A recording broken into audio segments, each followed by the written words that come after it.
This summer we found the old house by the river, its shutters drooping like tired eyelids and lilac brushing the sill. I believed places remembered you the way people remember birthdays, quietly, with a half smile you only wore when you thought you were alone. We were not looking for a house so much as a story. My sister Mira and I, two chattering mouths and hopeful hands, chasing the sound a place makes when you press your ear to its throat. The river breathed against the bank, and the house breathed with it.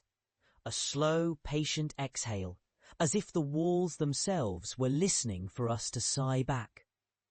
On the second afternoon, we found a narrow door of seam and shadow behind the pantry, as if the house had swallowed a secret and kept it still. It wasn't large, not a room so much as a space where the air chose to be thick.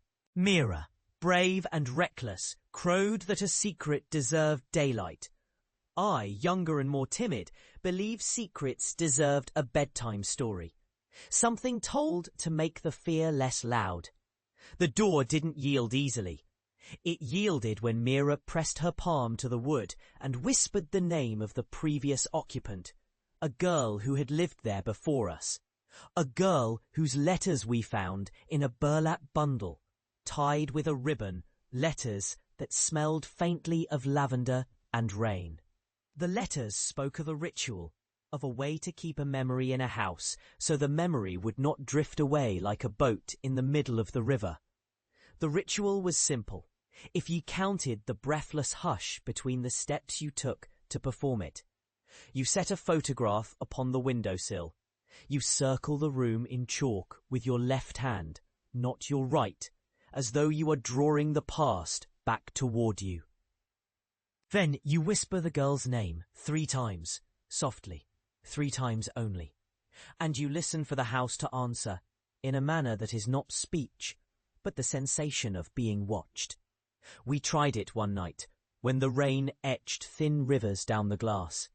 Mira laid the photograph of the girl, the previous occupant, they had written in one of those letters, in the light that pooled on the sill, and began the chalk circle while I drew it, careful to keep the line unbroken. The air grew cold, as if breath had turned to frost, and the room smelled of lilac and old rain. When Mira whispered the name, the wind sighed through the cracks. The door behind us breathed, and the photograph tilted in a way that suggested a blink. From that night on, the house seemed not to be a place you left, but a place you walked inside your own thoughts. The walls were not bare, but full of a light you could walk through, if you moved slowly enough to see it. The attic stairs sang when we climbed, and the portraits in the hall, parents I never knew, a grandmother who never smiled, seemed to lean toward Mira and me, as if listening for our voices, to say something true about the family they remembered longer than we would. Then the river did what rivers do to pride. It rose a little higher than the banks, and the house, in its own patient way, shifted its weight and sighed the morning Mira didn't show up for breakfast, and the evening she didn't return from the marsh.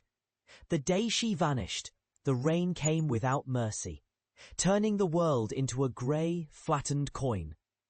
They found nothing except a handful of footprints in the mud near the back door, the same footprints we had made in the chalk circles the night before. The letters spoke of why people leave, or why they are kept. They suggested that some memories are not to be carried out into the day, but kept safe in a room where the clock is slow and the door has to be nudged to be opened.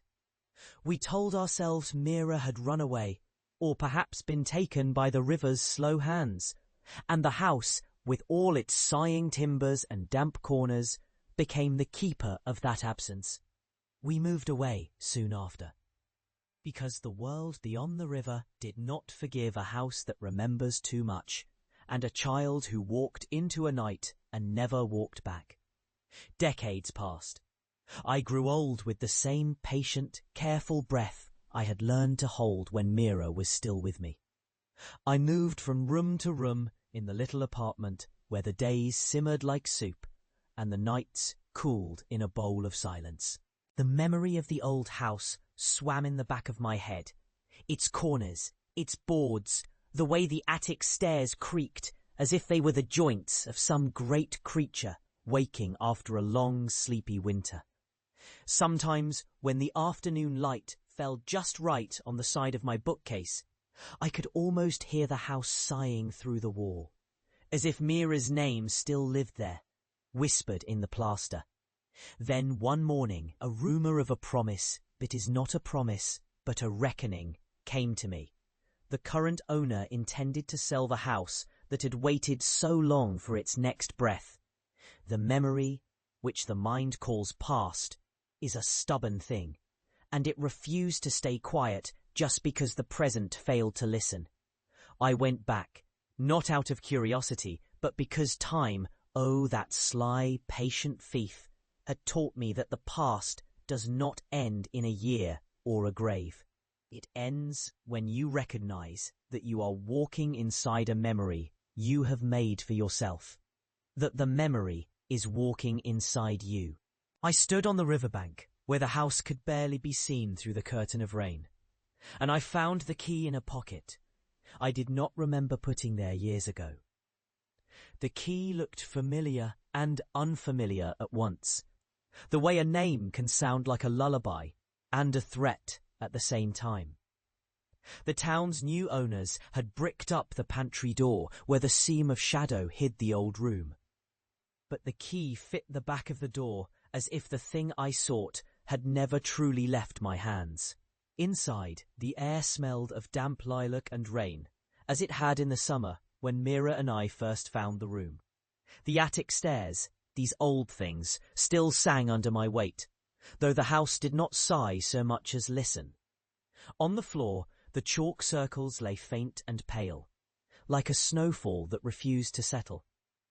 In the centre of the largest circle, a photograph rested, the woman in the image pale and ghostly, as if a memory had stepped out of the frame and taken a breath.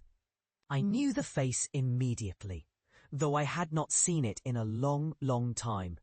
The girl who had lived here before us, the girl whose letters we had read in the burlap bundle, whose name we had whispered, and to whom we had given the house a new breath.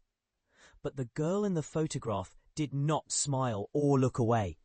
She turned her head as if listening to something I could not hear, and she did not seem to be a memory so much as a presence trying to decide whether to speak. The room around me was not empty. The walls had a way of suggesting that they had been watching me all this time, waiting for me to acknowledge their memory, as if I were a long-lost relative who had finally recognized his own face in someone else's reflection. The floorboards creaked a little more insistently when I moved toward the photograph. A breath of air drifted from the back of the room, curling around the edge.